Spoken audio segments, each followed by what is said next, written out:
want to begin by welcoming everybody who's in attendance at the meeting, members of our administration, members of the press, BCTV operators, and our ASL interpreters. I also want to welcome everybody who's watching on TV, whether live or recorded. This is our first February 2017 meeting. Our meeting last Tuesday was canceled because of the ice storm that night, and we've now rescheduled to Monday, February 13. The first item on tonight's public meeting agenda is to approve the minutes from January 10, January 17, and January 31. Do we have a motion? So moved. We have a motion to approve the minutes from January 10, 17, and 31 as presented. Any comments or suggestions or edits to those minutes? Hearing none. All those in favor of approving those minutes as presented, please say aye. Aye. Anybody opposed or abstaining? That carries 5-0. The next item on tonight's agenda is chair's remarks. First, I want to give a special recognition and debt of gratitude on behalf of everybody in town to the Department of Public Works and all of its employees. It's been a very, very busy week. We had an ice storm and 2 snowstorms since last Tuesday. I can't imagine that there's been much spare time that anybody at Public Works has had. Steve is here tonight to provide us with some information, but I want to thank everybody who's been working those overtime hours to keep us safe and to keep the roads open. It's really been excellent work that the Department of Public Works has done on behalf of all of us. And I know the entire board also shares in that sentiment, as does everybody here in town. Second, I see that the police chief is here as well. We had some news over the course of the last week or two about a number of apparent overdose deaths, 3 apparently in a very short period of time. And the chief is here to speak to us a little bit about the police response. I'll just speak a little bit more broadly about the issue in broader context.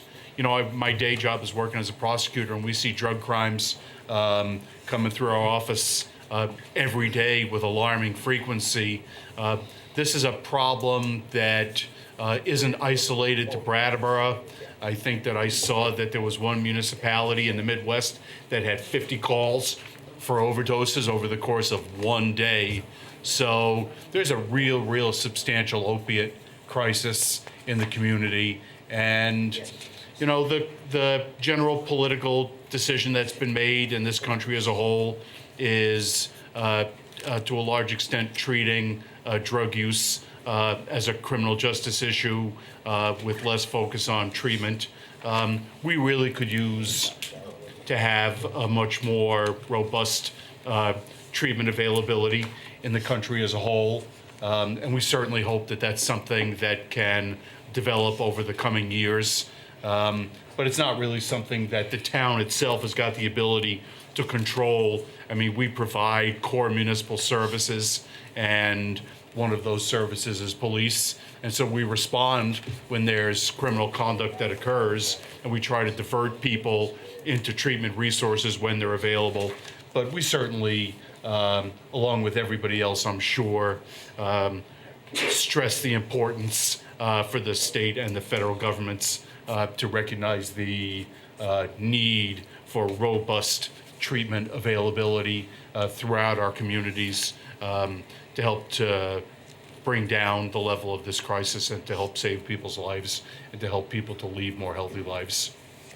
I'm going to ask the chief to speak in 1 minute about the police's efforts before we turn to chair's remarks. But I'm also going to note I couldn't make it the meeting 2 weeks ago today, but 3 days before our last public meeting, we had a executive order that came from the federal government that prohibited and purported to ban people from coming into the United States based upon national origin, and that at least seemed to be raising religious issues relating to admission to the country as well. And I just want to stress now, in the past, and in the future, the town of Brattleboro does not discriminate. It does not discriminate based upon national origin or based upon religion. Doesn't discriminate based upon any of other protected classes: age, disability, race, color, sex, sexual orientation, and we're proud to provide our services in that manner, and we are committed to continuing to do so going forward. I'd ask the Chief of Police if he would speak to us a little bit about the police response to those issues that we encountered with those deaths here in Brattleboro last week. Thank you, Chief. Thank you for giving me this opportunity. I wrote down some thoughts over the past couple days. First and foremost, I'd like to give my condolences. The thoughts and prayers are to the family and loved ones of the ones that we've lost due to this opiate crisis. And I'd like to read part of our mission statement from the Brattleboro Police Department. While serving the community, we recognize the differences in the conduct of people who need our help, those who make poor decisions, and those who choose to victimize others. Working within that philosophy, we have a full-time social worker on our staff that assists us with those people that need help in non-law enforcement traditional activities. There needs to be a collaborative effort in our response to the opioid crisis through coordination of state and local resources in the areas of prevention, treatment, and law enforcement activities. We currently, on our staff, have representatives serving as board members in various recovery prevention organizations, which we help coordinate strategies on how to best handle the opiate crisis. We have held and participated in numerous public community forums addressing this topic. Addition to our own proactive interdiction work, the police department has an officer assigned to the Drug Task Force. In the past 30 months, there have been over 100 arrests for the sale or possession of narcotics in Brattleboro alone. 65 cases have been submitted for prosecution at the federal level and 35 at the state level. This is not just a Brattleboro problem. This opioid crisis is affecting communities all over our state and across our nation. Please contact your state representative to express your concern so we can make this priority. I'd like to also say, if you need help, come to the Brattleboro Police Station. We will get you the services that you need. We are committed to helping out in any way we can through the prevention, treatment, and education of this crisis. Can I ask a question? Thank you, Chief. Or is it not Yeah, no, appropriate? go ahead, Dave. Hey, Chief, can I ask a question about Narcan? Do you folks don't carry it, right, or am I No, wrong? we do not. Is there a reason? I mean, I don't know. The reason we don't is because we're not usually the first responders Okay. to a medical scene. Okay. It's usually the fire department or the rescue, and they both do carry it. Yeah. Our response is not the same. Okay. If we get a medical call, we still go, Right. but our response is certainly not the same as rescue or fire. Thank you. You're welcome. Next item, thank you, Chief. The next item on tonight's agenda is Chair's remarks. No, is Town Manager's remarks. I'm looking over here as Thank you, Chair. yeah. Town Manager. Waiting my turn. Yeah. Thank you. I want to also echo your gratitude to the Department of Public Works team. Not only no time to do any of their other activities, but very little time to go home and be with family and get some rest over the course of this past 6 or 7 days. And really, particularly with this most recent storm and the mixture of precipitation that we had earlier in the week, some real unique challenges in terms of the timing of these events and the duration of these events. So the work that's being done is really first-class work, and it's helping to keep our community safe. It's costing a lot of money, And I wanted to give a update this evening about where we are with that, because I know the community's well aware, and anybody who's been involved in municipal affairs recognizes that when we get a heavy winter, that has a significant budget impact. We are feeling that. This is very comparable. This winter is tracking very comparably to the one we had 2 years ago, where it was, not a light winter even in the beginning part, but where it was kind of a mixture of things. We were getting a lot of warmer weather precipitation and then some freezing. And one thing that is less visible to the community is the degree to which those kinds of events can place as much demand on our services as the big snowfalls, because we need to be out sanding and salting and keeping the roads safe from ice in those circumstances. So there was a good bit of that going on, but probably about tracking on point with our budget until these last few weeks when we started to get these recurrent snowstorms. And so now the combined effect is that we're running about $40,000 over our budget already at this point for winter maintenance activities. And if we get, over the course of the next 6 weeks or so, the same kind of February and March that we had back in 2015, our expectation is we're going to end up this winter about $180,000 over our winter maintenance budget. That's where we were. We were $177,000 over 2 years ago, and we're seeing a weather pattern that's really similar to what we experienced at that time. So we want to give a heads up to everybody on that, but also a reassurance, because that's a magnitude of overage that we can handle, given that we know that our budgets for winter maintenance are 5-year averages, and there's in any given cycle, there's going to be some years when we take a hit like this year. There's going to be other years like last year where we save a good bit of money, and that rolls over into the surplus. So this is a year when we're going to have to save some money elsewhere in order to be able to afford our winter maintenance budget. The good news there, and you'll see this in the financial report that you see a week from tomorrow night, we are saving money in other parts of the town's operating budget, and so we have really no concern. We're about on the expected level of revenues, and we're saving on expenditures sufficiently that barring some other kind of an emergency that might come up besides just some additional snowstorms, we have no concern that we will be able to avoid having a deficit in the total town operations for this year.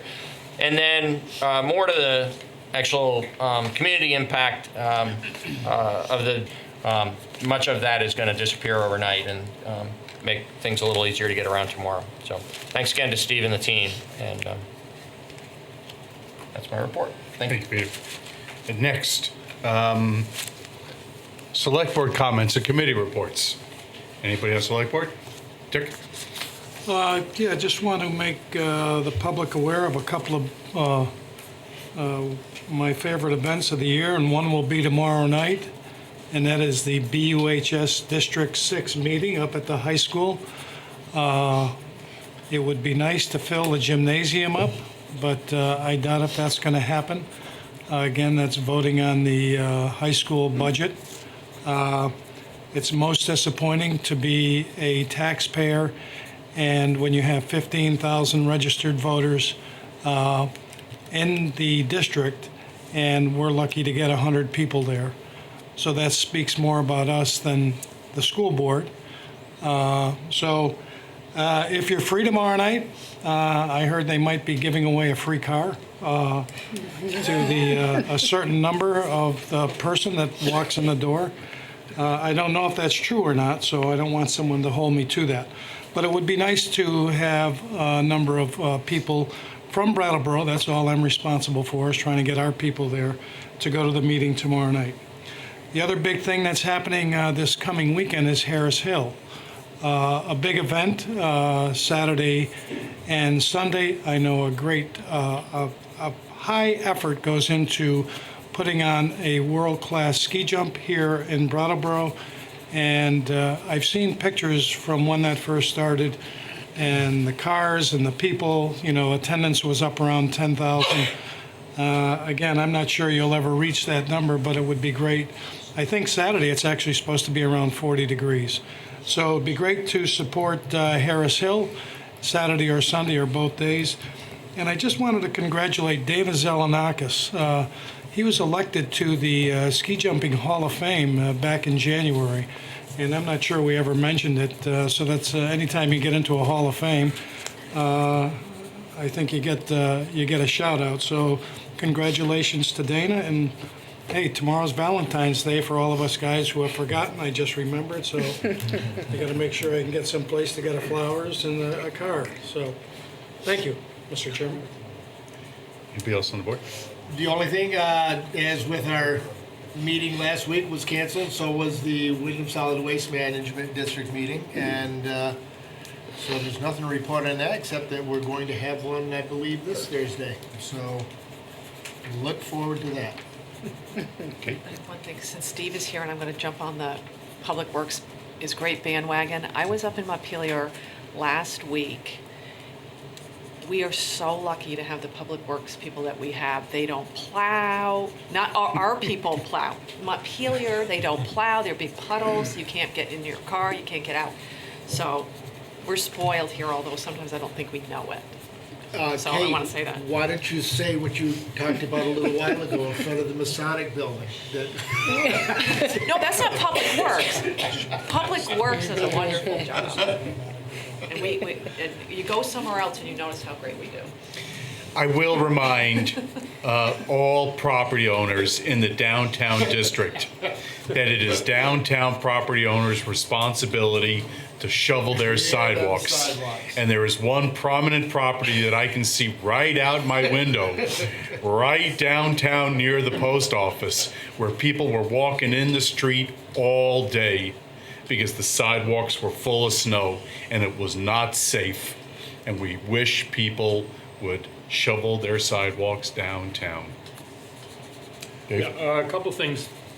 You may have heard there's a election coming up in a couple of weeks, and there are 3 candidates for the 1-year position and 1 candidate for the 3-year positions that are open. There's a candidates debate Friday morning at 8 a.m.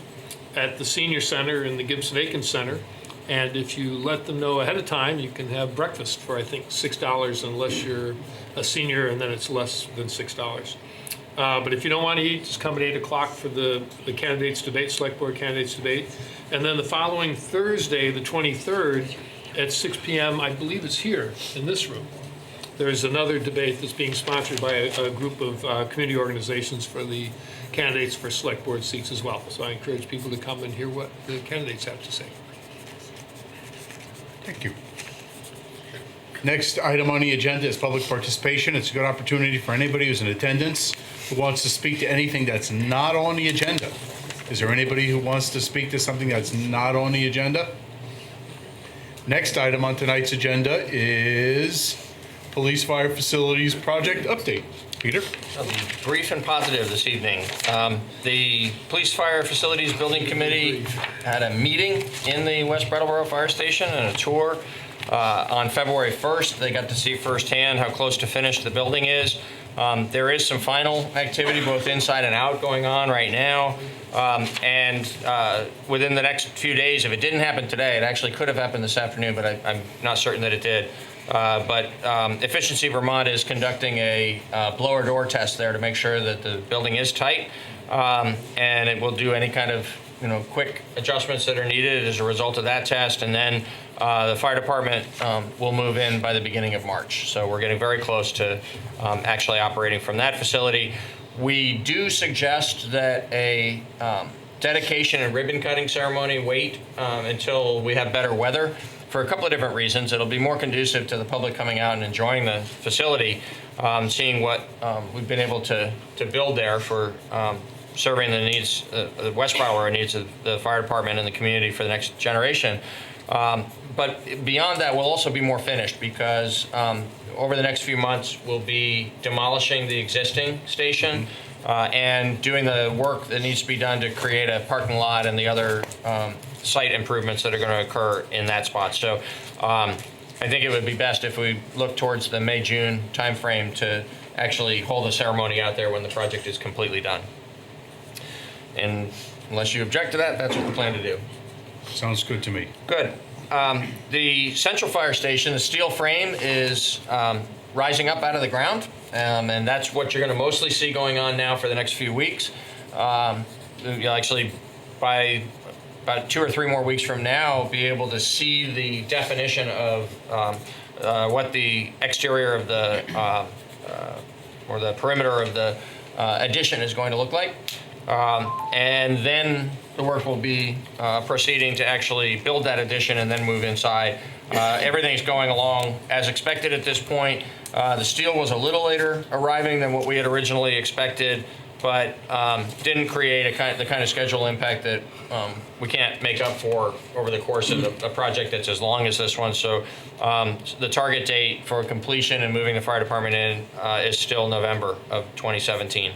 And at the police station, the same is true. We're just getting near the end of the reformer fit up for that space.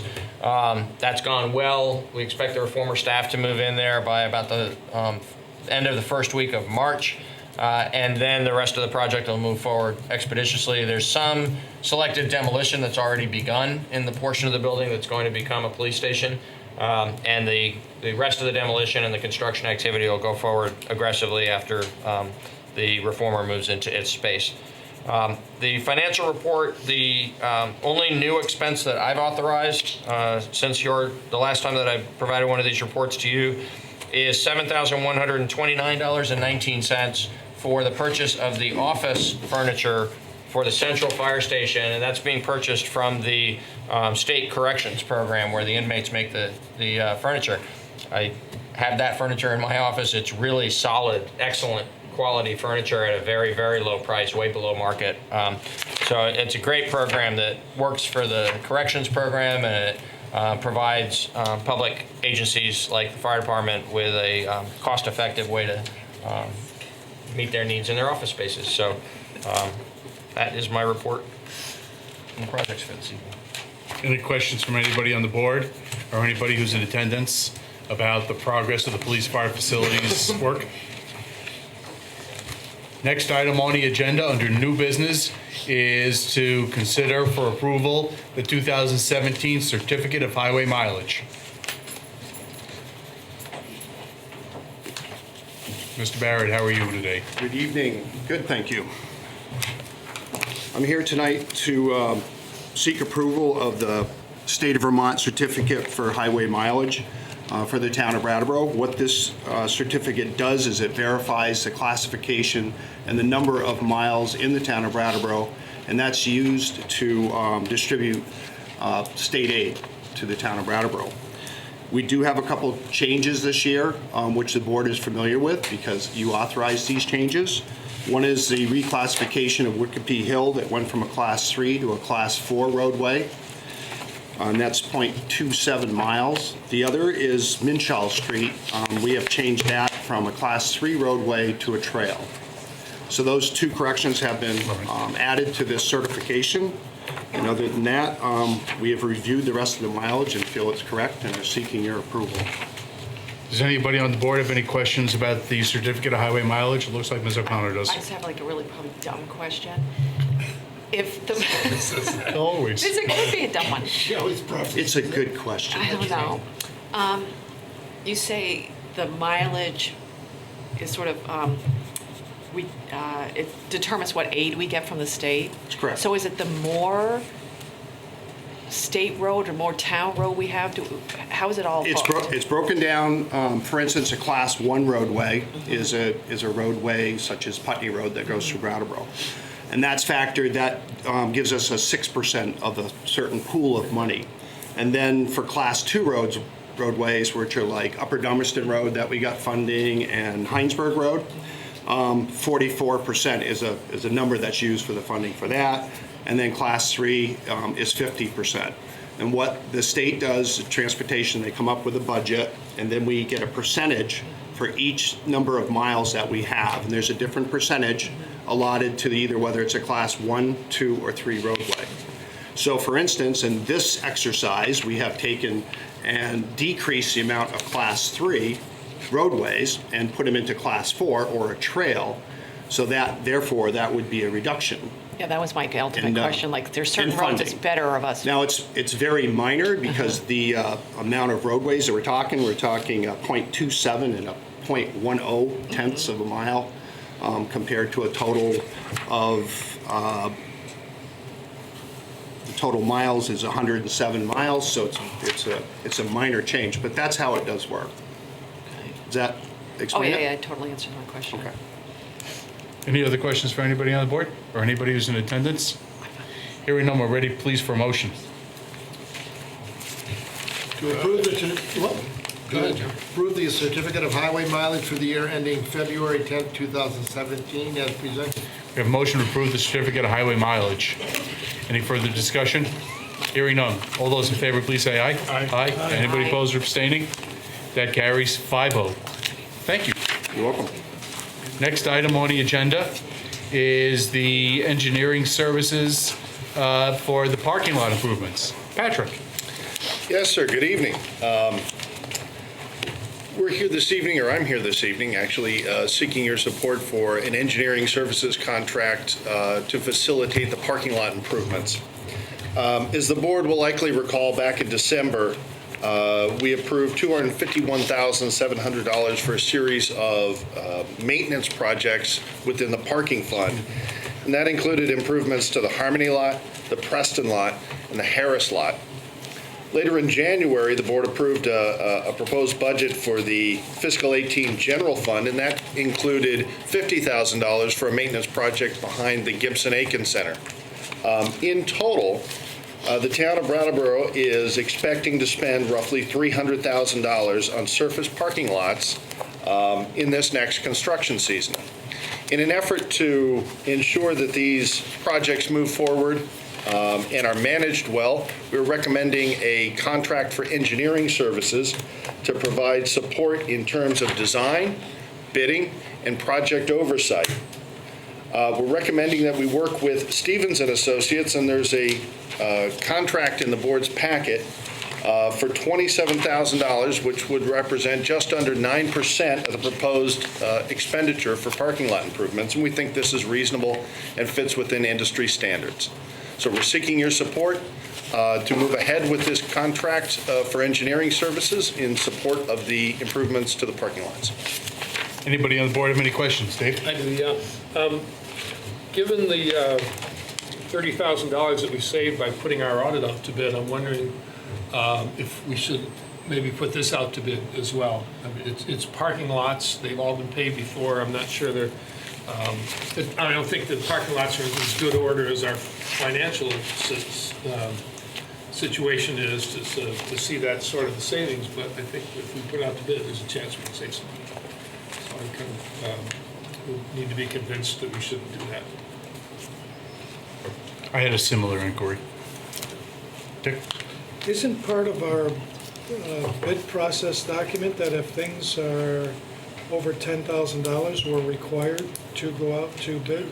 Not for professional services. So the actual paving work that's going to get accomplished with this project will be bid. Yeah. In this case, it's a negotiated fee that's being recommended this evening for the professional services.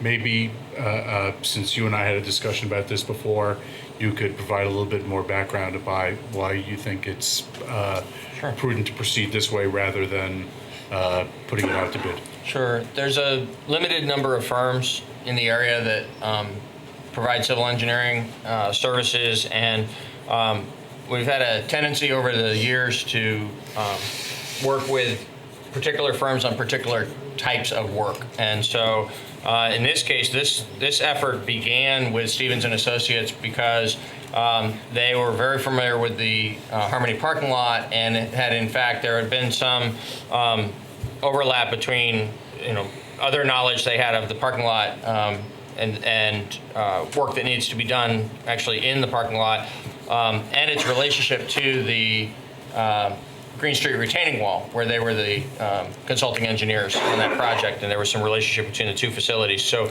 we started there, and then as you recall, the scope of work for this grew. There was some consideration initially of doing that Harmony lot work and energy efficiency work within the parking fund this year.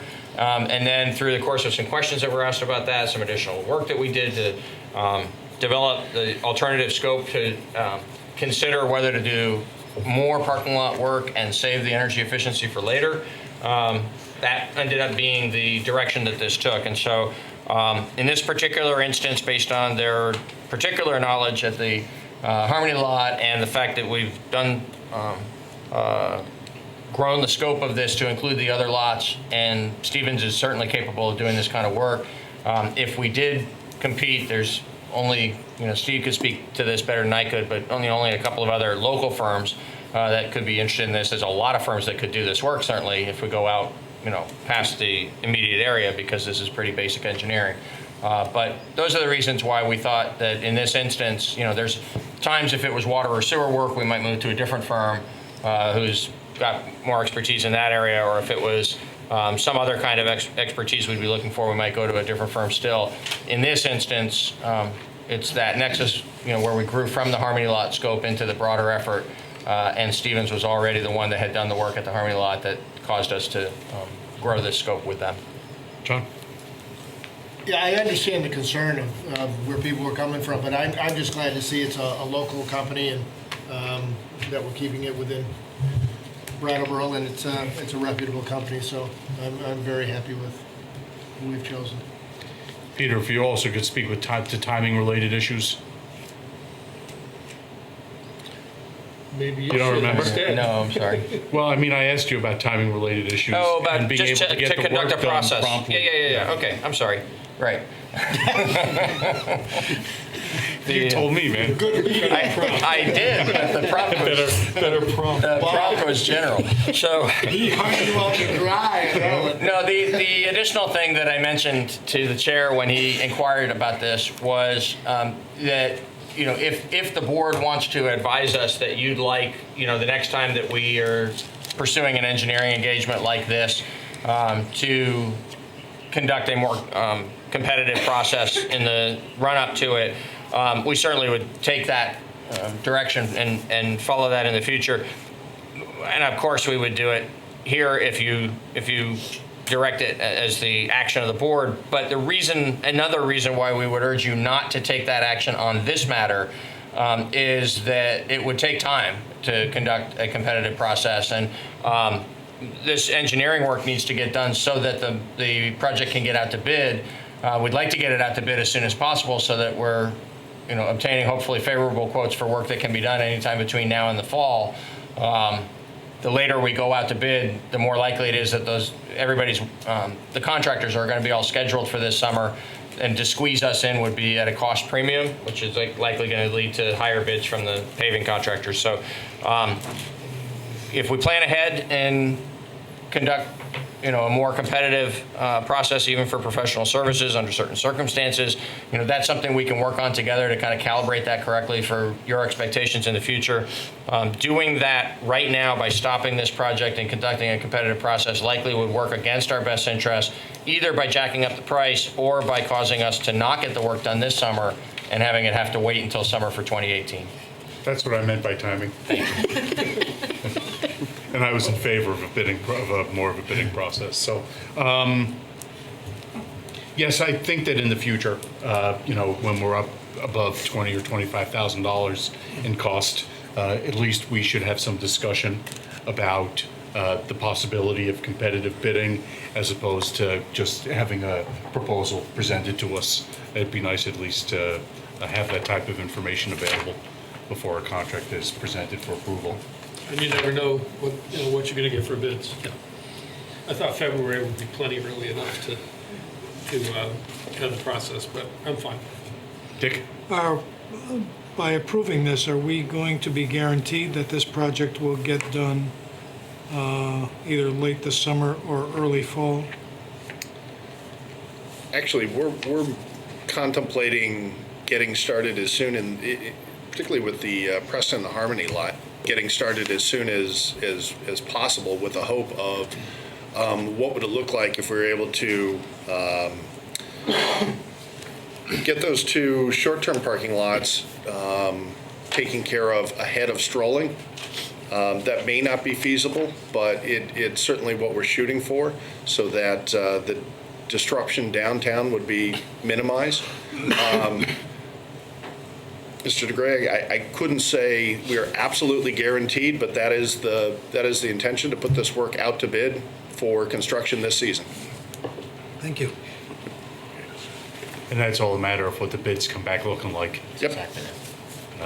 We did have the experience where the retaining wall wound up being much more expensive for a short-term project, and we bid it out for the next year. We saved a lot of money, as I recall, Yeah, probably $150,000. $150,000. Yeah. Any other questions from anybody on the board or anybody who's in attendance? We save 150 on this one? I think what you've heard from Peter and Patrick, I support that 100% on this. And a lot of these projects start small, but a lot of this design work you've already gotten your value for.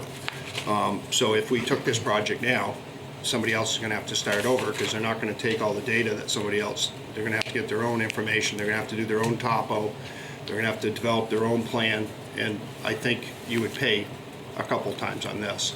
And sometimes when we start these projects, you start them small. This isn't a good example, but many times when you have that preliminary design, it puts you in a good position for grant funds or special funding that comes up. And we've seen that on other projects where you kind of have it all ready. So there's a certain amount of advantage to starting small and building up. I don't disagree when we can to try. I hear what the board's saying, to when you get up into this 20,000 or so to look at some competitive bidding. I can hear that. Okay. There's downtown enhancement money. Are we going to apply for any of that money that doesn't apply here? I know we got some last year for. Unfortunately, given the scope of the work that's being proposed here, it really wouldn't fall into the downtown program. If we were contemplating a more grand project that had enhancements that weren't limited to maintenance, then that would certainly be a grant program that we could tap into for assisting with funding. But given that we are essentially maintaining what's presently built, it wouldn't score well with the Vermont Downtown Program. Any other questions or comments from anybody on the board or anybody who's in attendance? We're ready, please, for a motion. I move to authorize the town manager to execute the contract with Stevens and Associates in a total amount of $27,000 as presented for design, bidding, and project oversight services associated with the upgrade at the Harmony Lot, the Preston Lot, the Harris Lot, and the parking area at the rear of the Gibson-Aiken Center. We have a motion to approve a contract for engineering services for various parking lot improvements, hopefully this summer. Any further discussion? Hearing none, all those in favor, please say aye. Aye. Anybody opposed or abstaining? That carries 5-0. Thanks, Steve. Just one other thing, as far as Public Works, just so the public knows, our sidewalk tractor broke down today. So we were talking about the downtown. We'll talk about Public Works sidewalks that weren't completed today. The chain drive on the sidewalk tractor broke. The mechanic spent most of the day fixing that, and he's been out there since about 2 o'clock, and he'll stay out there to probably 10 tonight to get all the main roads open. But people probably noticed a reduction in service as far as the sidewalks. And the other thing is so much volume, we have to put the snow blower on, and it takes a lot longer to complete the whole route. But so hopefully we'll have the sidewalks all cleared out by tomorrow. And remind us, Steve, how many sidewalk tractors did we used to have? We used to have 3, and it wasn't a problem, but now we have 1. Yeah. Hey, Steve, can I ask one question? Sure. On the sidewalk on where Fairview and Maple meet. Yes. Where's that, John? No, I've always wondered this, and I figured you're here now. How come that the one going down Maple Street is never cleared? It was on the reduction list that the chairman just talked about, with the reduction in staff and equipment. All right. Originally, we did do substantially more. I think we're 18 plus miles of sidewalk, and now we're at 14. Well, I just noticed a lot of kids walk up Yep. from there over to the high school, so. And as time has gone, we've added to that, and that is brought to the select board when we do make changes. Okay. Thanks, Steve. Yeah. Have a good night. Thank you. Next item on tonight's select board agenda is the Sky Solar net metering agreement. So I would recognize Town Attorney Bob Fisher, please. Thank you. This is with regard to the solar array for net metering at the Wyndham Solid Waste Management District. We have been over this a little bit in the past with regard to contractual issues. I'm here to at least say that through negotiations, we have made great progress, and the contract before you is one that I recommend from a legal standpoint. They have not come all the way to meet all of the demands, but sufficient to where I think this is a good contract going forward. And when you take into consideration that we'll be paying 0.139 or 13.9 cents per kilowatt hour, applying that to, as stated in your memo, to the 18 largest accounts, that's approximately $86,000 of savings per year. So the recommendation is to authorize the town manager to sign that contract, and if you have any questions, I'm happy to answer any. Anybody on the board have any questions about the net metering contract? Or any comments? Dave? I just wonder, do we have any sense of what the property tax revenue will be?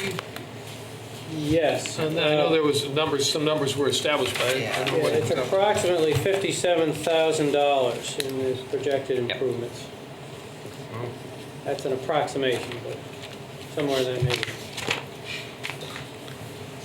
And are we getting, not directly related, but the array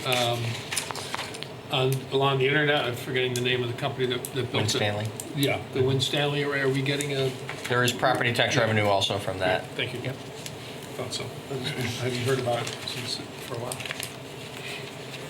Any other questions or comments from anybody on the board or anybody who's in attendance? We're ready for motion, please. I move that we approve the net metering agreement for the Wyndham Solid Waste Management District Group net metering project, and to authorize the town manager to execute the agreement for the purchase of solar net metering credits with Sky Solar. We have a motion to approve the net metering agreement. Any further discussion? Chad? Quick question to Bob or whoever. Do we know what % of the town's total electric load is taken up by that?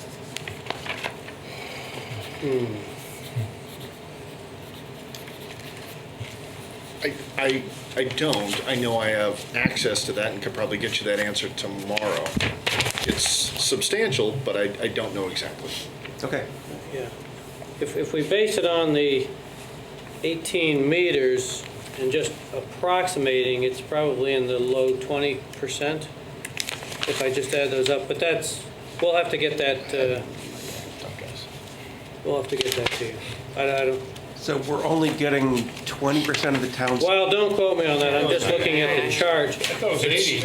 It's actually, we're not going to guess, but Yeah. what we can tell you is for the 18 that are shown, we use a factor of 80%, so as not to apply all of that capacity, because there could be things like cost savings or energy savings that happens at some of these facilities that reduce the usage, and there could be other things that cause variation there. So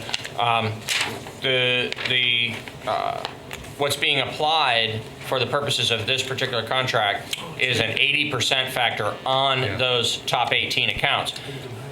I don't know how many accounts there are that are the really small ones that are below this cutoff of the top 18, but they're the really small accounts. So this is the majority of the town's capacity, and Patrick will be able to get back to you tomorrow with a more precise answer. Second question, will the town be able to transfer those credits from account to account if we desire?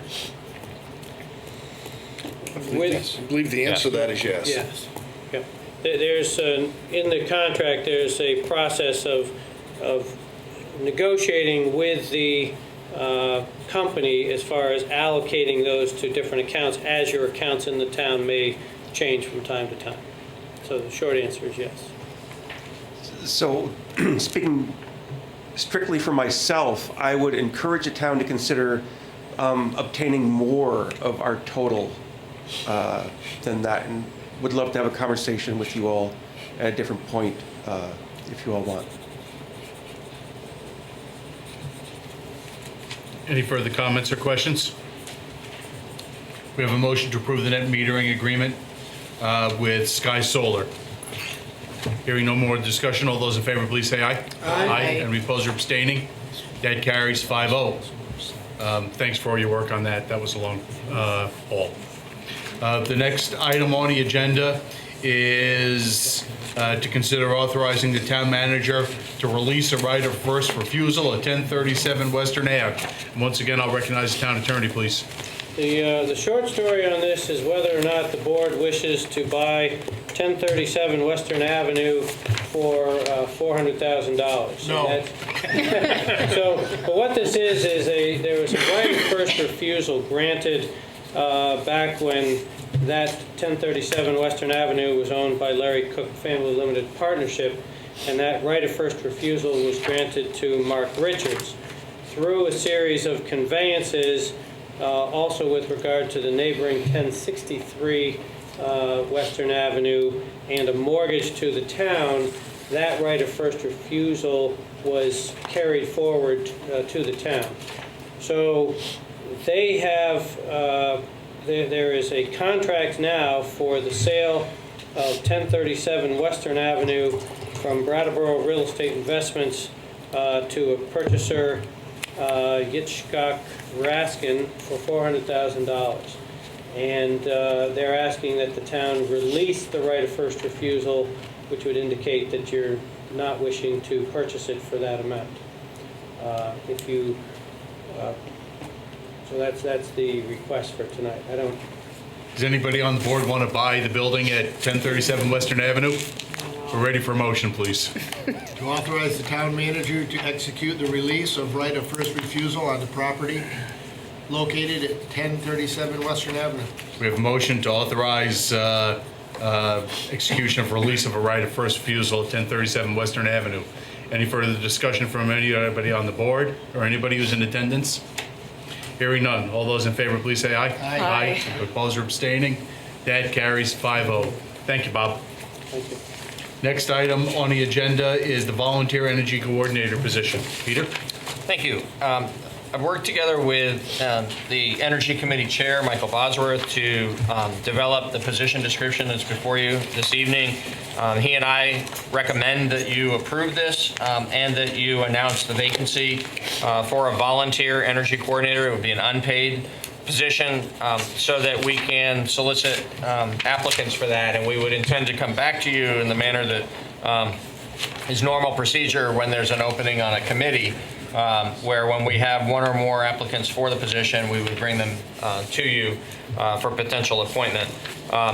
The intent here is to, because there's some uncertainty about what we might do for the long haul, we're going to spend some time later this year giving consideration to whether or not there should be a paid energy coordinator, and if so, what that scope of that would be. In the meantime, it would be useful and helpful for the Energy Committee to have an unpaid volunteer serving in this position and assisting in the work of the committee. And so we ask that you approve the position description for the unpaid volunteer. Thank you. We had some discussion about this meeting before last, if I recall correctly. Anybody on the board have any questions or comments? I have a comment.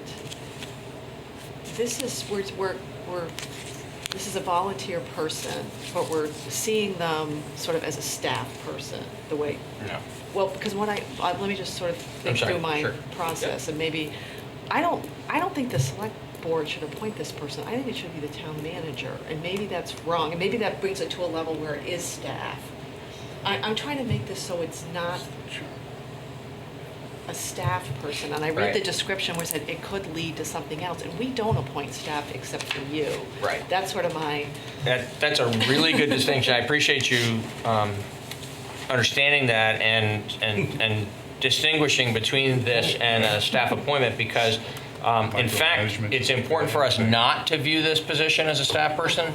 In its volunteer form with the limited number of hours, the unpaid position, it really is being scoped as a position that will support the work of the Energy Committee. It's almost like an additional member, except they'll have a special role to play, which is, providing some administrative support to that committee. They will not be part of staff. They will not be provided office space. Even to the degree that Paul Cameron provided the services that he did so valuably to the town for years. We did provide some office space to him. He did receive the stipend that was appropriated by town meeting for several years, but he was not a staff member per se. He was not on the town's payroll. And I think it's really important, especially in this volunteer capacity, that this not take on the appearance of being a staff position. So you think it's better for us to? It's better for you to make the appointment in the way that you do with members of committees. Is there a way to make that, I think because there's a history of someone actually, and maybe I'm overthinking this, but there's been a history of somebody who's been seen as a town staff person. Do you think it should be clearer in this thing that this is not a town? Maybe I'm See just. how we said that. Maybe I'm overthinking it. It says this volunteer energy coordinator, person works at home. Right. Well, we could include a sentence at the end saying this is not a paid position. Yeah, or you're not a staff of the, I'm just afraid someone's gonna think of this and they're gonna go around town saying, I'm the town energy coordinator, I'm on staff of the town, because that's what precedent has been. But again, I could be totally overthinking it. Yeah, it says volunteer in several places. It does not say unpaid. If you wanted to add a sentence that says this is an unpaid position and is not a member of the town staff, we could make it that explicitly clear. That's at the pleasure of the board.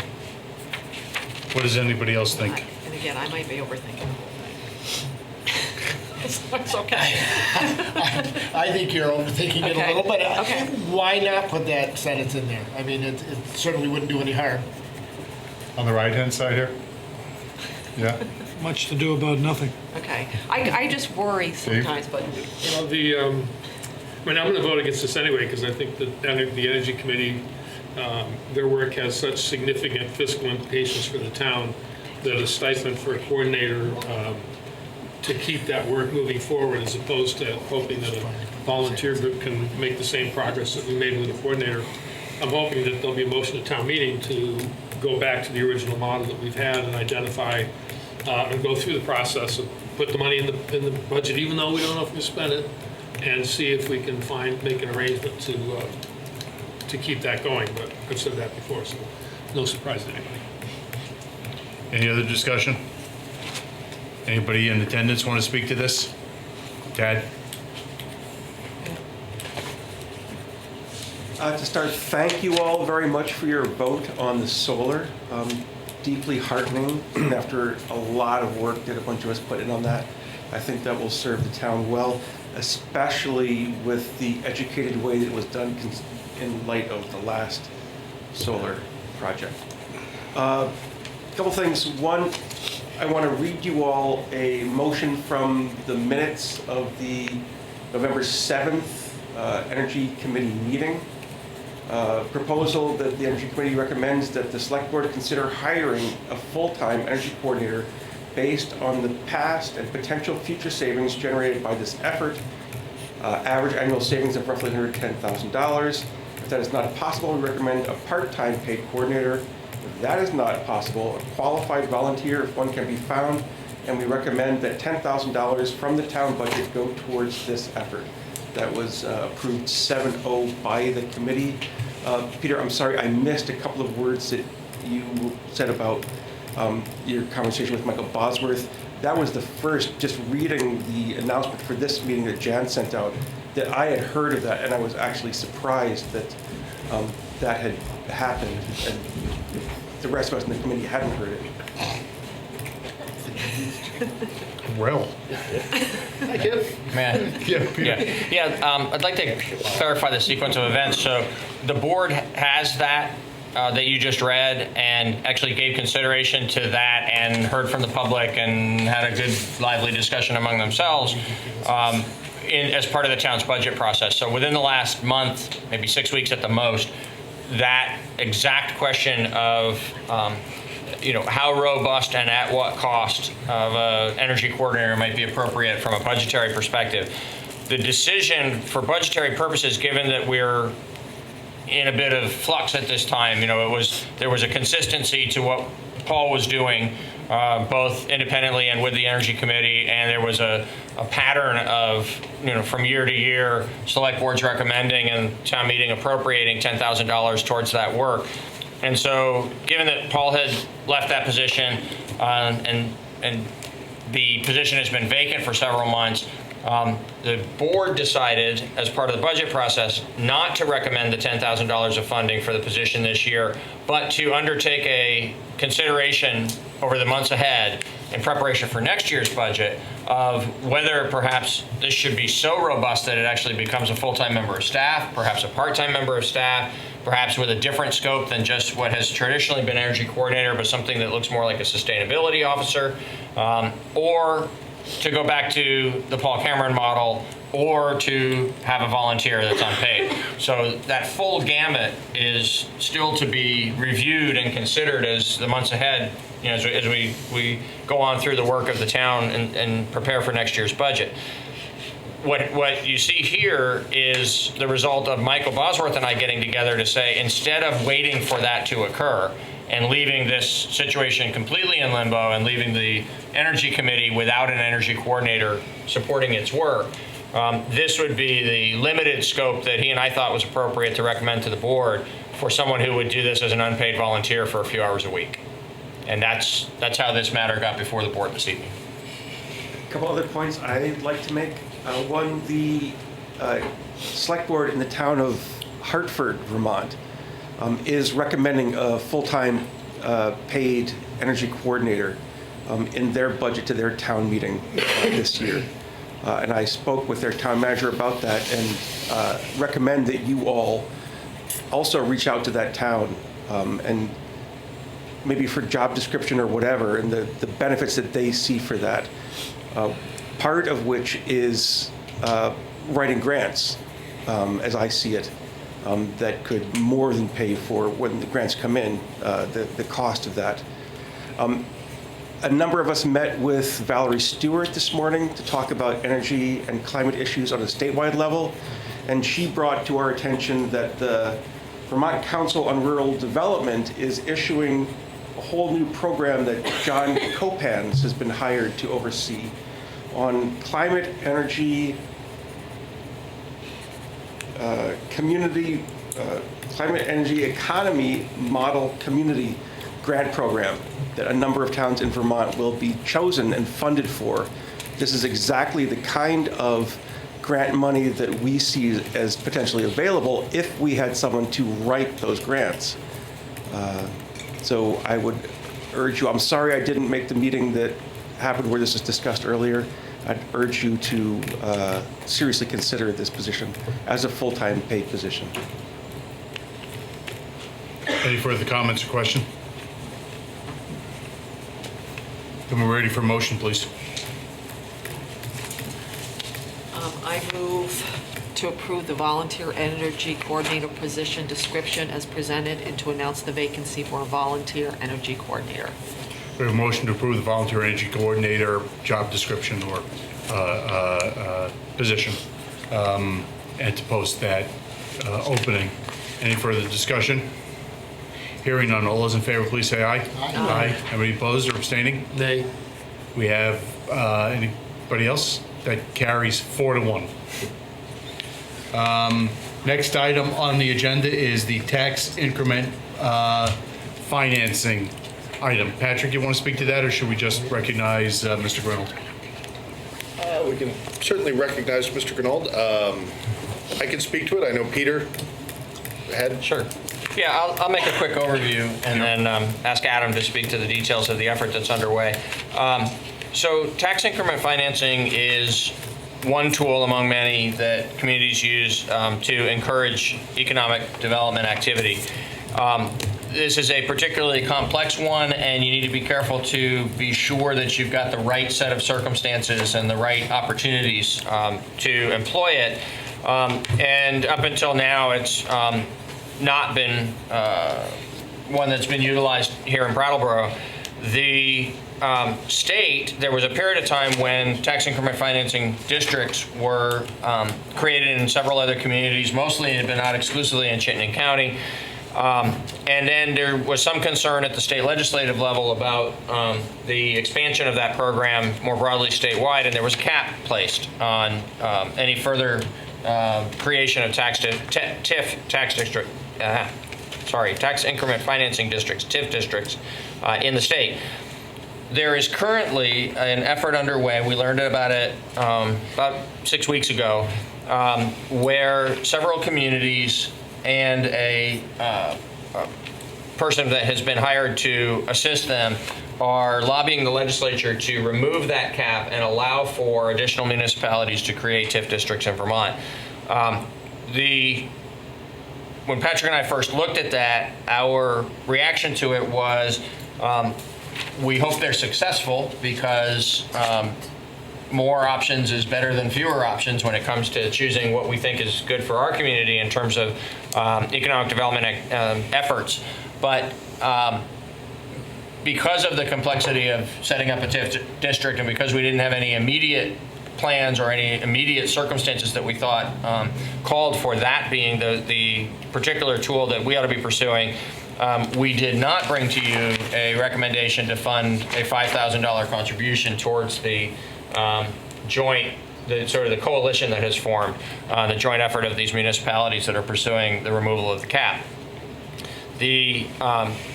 Our understanding from a letter we received from the professional who's been hired by this coalition and from member municipalities was that to become a participant in that team that's pursuing this required a $5,000 contribution to the effort. So we were going to continue to monitor this and put in a word of support at the appropriate time if they were looking for letters or other communications to legislators about just the concept of broadening this out so that more Vermont municipalities can benefit from this option to use this tool.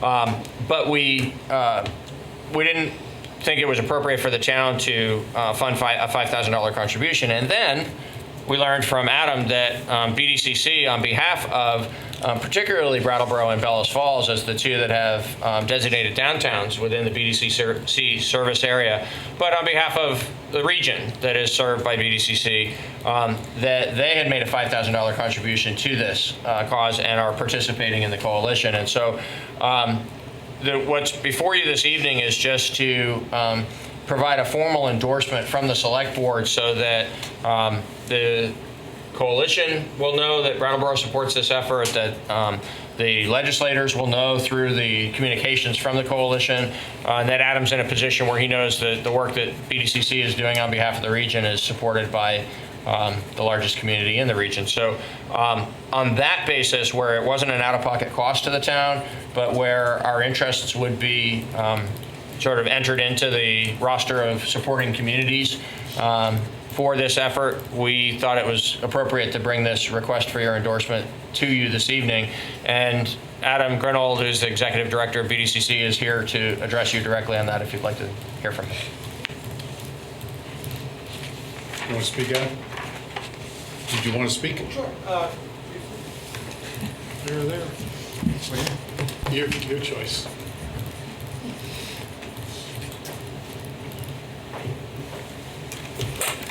Great, thank you.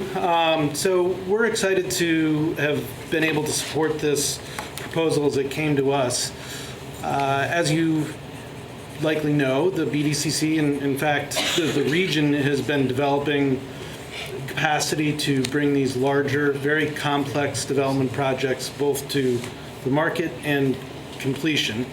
And when these projects are completed, their appraised value is, without exception, far less than the cost to construct those projects. So you have this gap where it doesn't pencil out. So we've been successful lately by laddering a bunch of different sources, public, private, You have sometimes new market tax tracks, but not all projects will be in one of those. You have historic downtown, state and federal programs. You have CDBG programs and a variety of other small, local, regional, sometimes statewide programs that can assist in closing that gap. The one that has been removed from most of Vermont, with the exception of Chittenden County, is the TIF program. So while there may not be a project today in Brattleboro or even in Wyndham region that we're aware of that would apply for and require a TIF district, we see this as a tool that is fundamentally necessary for those future projects to happen. You can't anticipate that a developer will spend the time to go out and try to have the moratorium lifted to create a TIF district to get all that done.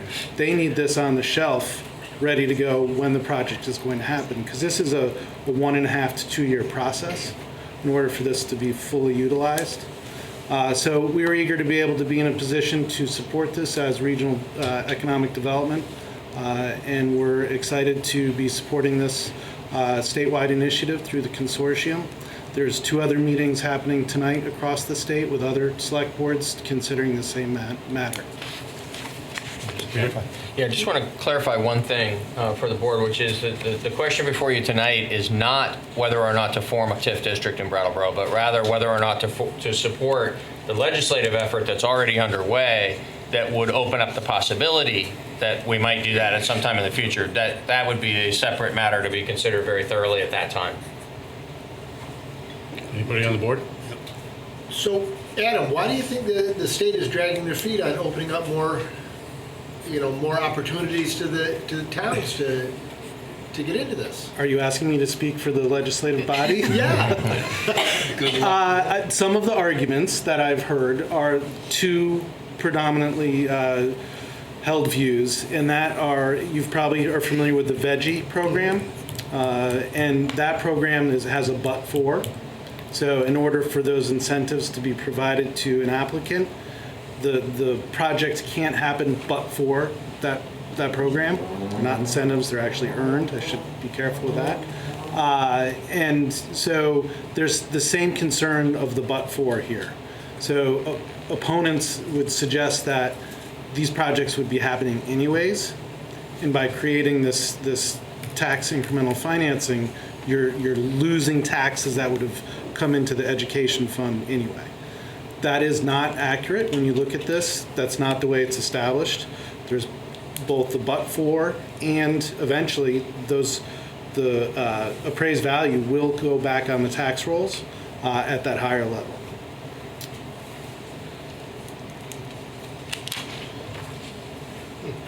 David? It says a TIF district is an economic development tool that allows the municipality to establish a specific geographic district within the town for the purpose of promoting development.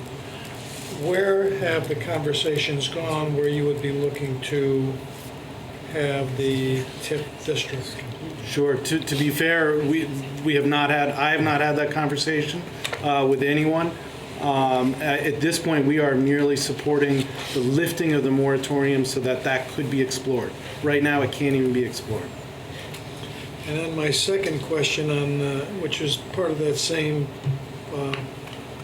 paragraph, I need you to explain this just a little bit better. The program functions similar to Brattleboro's tax stabilization program, except instead of lowering the future tax liability of the developer, the incremental increase in taxes is used to repay debt associated with needed public infrastructure improvements within the district. Sure. I'd be happy to answer that. Peter, do you want me to take that question, or is that to you? Sure. I'll restate what's there, which is that our tax stabilization program actually lowers the tax burden for a period of time as an inducement to new development or a major redevelopment. The way the TIF works, the property taxes are not reduced, they're paid. The full value of the property is taxable from the first day, but the incremental, so what they were paying taxes at a certain level on that property, the development occurs and now they're paying taxes at a higher level. The increment between the prior taxes and the new taxes is devoted to infrastructure work that makes the development possible. So it's where it gets very complicated and why we're not proposing any particular boundaries or even necessarily that we would pursue this in the future. But we could, if the circumstances were right and we wanted to promote development in a particular part of town, identify the boundaries within which this would apply. And what would happen is the infrastructure needed to spur the development on those properties would be funded by the incremental additional taxes that would be collected based on the developments that occur. And is it capped? So what you're telling me is that the property comes in and it's assessed at one figure, and as the property assessment climbs, that money there, that delta goes into funding other infrastructure. For a period of time. That's what I'm saying. That's right. Is it capped, and is it part of, when we do a tax stabilization agreement, Right. it's for a maximum of 10 years. Correct. We can redo that agreement if we want, but the max is 10 years. So I'm looking for a little bit more explanation as to, okay, what does this look like in totality if it moves forward? Sure. So let me say two things about that. There is an endpoint at which then that increment continues to be collected, but is no longer devoted to the infrastructure in the district, but just becomes general revenue in the town. I don't know exactly what that increment, that time frame is, and I don't know whether it's the same time frame all the time under the statutes, or whether it depends on how you set up the district. The reason I don't know it goes right back to the heart of the distinction tonight between understanding everything we would need to understand in order to decide whether or not we want to have a TIF district in Brattleboro versus the philosophical position of the state has currently capped the participation, has limited the participation in TIF districts to just those municipalities who are already using it. And we know that Springfield really actively wants to create one, and Bennington really actively wants to create one, and are among the leaders in this effort to obtain the flexibility in the program and how it's administered by the state to be able to use that tool. We're not suggesting tonight that Brattleboro would necessarily join them, but we think philosophically it's right that they have the opportunity to use this tool, and we think that there might be a circumstance in the future where we would want to use it too, and as of right now, the state law would prevent us from doing that. And so just on that philosophical idea that municipalities ought to be able to choose to use this if it's right for their municipality, we're recommending that you endorse the effort that's underway. So we're not arguing the points of the TIF, we're just trying to get it so that it can move forward. So that the state legislature would allow additional municipalities to use the tool. Right. We've had a lot of discussions over the years about ways in which the town of Brattleboro can raise revenue. And I see no efforts really being undertaken by the local development credit corporation to help respond to any of those regional economic hub concerns. We are disproportionately taxed in terms of way high real estate taxes in order to support regional economic development. And I don't really see that this TIF structure has got much of anything to do with us. I mean, we've been having development here in Brattleboro for years and years and years, since, certainly since this TIF structure was established. And I don't really see that it's particularly applicable to us. And if BDCC wanted to give $5,000 to that effort, because Springfield and Bennington are in favor of it, I don't really know that I'm particularly in favor of that either, but it wasn't my call. But I don't really see if this got anything to do with us, and so I'm going to vote against. Dave? A couple things. I wasn't expecting that. I think that the one thing that I'm aware of and that follow as closely as I possibly can is the efforts of BDCC in terms of workforce development. And my understanding, based on from a lot of different directions, is that growing businesses in the local economy, employing people, getting the local workforce to a skill level where they're actually qualified for the jobs that are available, either existing now or the ones we know are coming, is really the key, and maybe the only way to successfully develop or improve the local economy. And I think that's the work that you're doing. And I hope that since I got an editorial opportunity here, I hope that you're up to your ears in watching the development of the Courier and Technical Center bills that are, I don't even know where they're going yet, but they're popping up in the State House, and I hope that you're all over that. Yeah. But I think that work is the important work, and so they are doing things for us. It's just not clearly directed toward Brattleboro.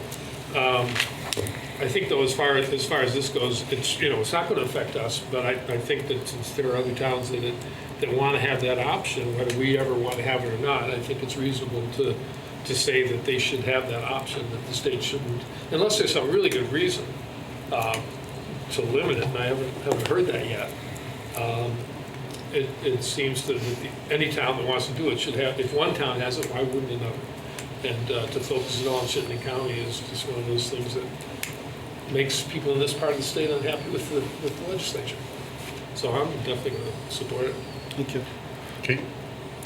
I agree, not with you, David Gartenstein, but with the other David, because I think it's important for us to sort of to work with other towns to advocate things that do help us. We may never decide to do the TIF, but there could be a time, hopefully someday we'll crack the regional hub thing, but we're going to need the help of other towns to get what, the regional hub stuff that we want. So I think it's a good thing for us to sort of be in solidarity with the towns that want to do this, because there's going to come a time when we're going to need people to be in solidarity with us, and I don't think it's anything negative to impact us, so I'm going to vote for it because I think it's important. Any further discussion from everybody on the board? Anybody who's in attendance? Adam? I have the opportunity to respond to your comments. Go ahead. Thank you. So I came here to speak specifically to the TIF, and thank you for hearing that. Mr. Chair, I think your concerns about what the BDCC does in response to the town of Brattleboro, I would point to grand list, growing the grand list. That is a direct way to change the tax rolls, and I think we're doing work on that. I would be happy to have that conversation offline at a time other than a public meeting such as this, unless I'm invited for that purpose. But thank you for your concern, and know that I would disagree with your statement that we're not doing anything for the town, and feel that we've done significant work in the past several years and for many years. So thank you.